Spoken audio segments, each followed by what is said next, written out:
नमस्कार प्रेक्षकांनो, स्टार प्रवाहावरील लग्नानंतर होईलच प्रेम या मालिकेच्या आगामी भागात आपण पाहणार आहोत की नंदिनी, जीवा, पार्थ, काव्या या सर्वांना सांगत असते असा कुठलाच क्राईम नाही की जो विदाऊट पुराव्याशिवाय होईल. काही ना काही पुरावा मागे सुटणारच आणि तोच पुरावा आपल्याला खऱ्या सत्याकडे लीड करेल. आणि पार्थ बोलतो, मग आता आपल्याला ही लीड शोधायची कुठून? आणि तेव्हा सर्वजण कशा प्रकारे वसुंधरा आत्याच्या विरोधामध्ये पुरावा शोधता येईल याचा विचार करू लागतात.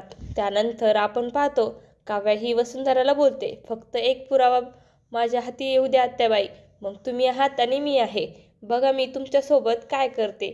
आणि तेव्हा वसुंधरा देखील खूप घाबरते. त्यानंतर आपण पाहतो काव्या, पार्थ, नंदिनी आणि जीवा सर्वजण एका रूममध्ये जातात आणि त्यावेळेस त्यांना एकत्र जात असताना पिऊची आई पाहते आणि ती रम्या वसुंधराला सांगते, मी त्या चौघांना एकत्र एका रूममध्ये एकत्र गेलेले बघितले आहे. मला असं वाटतं की तुमच्या विरोधामध्ये चौघेजण मिळून काहीतरी नक्कीच कारस्थान करत आहेत. आणि तेव्हा त्या दोघीही चिंतेमध्ये पडलेले असतात. तर आपण पाहतो वसुंधरा ही त्यांच्या दरवाजाच्या बाहेर उभे राहून आतमध्ये काय चाललंय हे ऐकण्याचा प्रयत्न करते. तर आतमध्ये आपण पाहतो जीवा हा दीपकला फोन लावतो. दीपकला विचारतो, तू नंदिनीला एकट्यानेच किडनॅप केलं होतंस असं नाही तर तुझ्यासोबत तुझा तो ड्रायव्हर देखील होता? आणि तेव्हा दीपक देखील विचारामध्ये पडलेला असतो.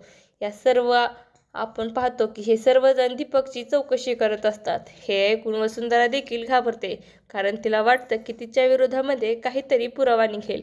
आता येणाऱ्या भागामध्ये नंदिनी, जीवा, पार्थ, काव्या हे वसुंधरा व रम्याच्या विरोधामध्ये पुरावा शोधू शकतील का, हे पाहणं अतिशय रोचक ठरणार आहे. तुम्हाला जर आपला व्हिडिओ आवडला असेल तर चॅनलला लाईक, शेअर आणि सबस्क्राईब करायला विसरू नका.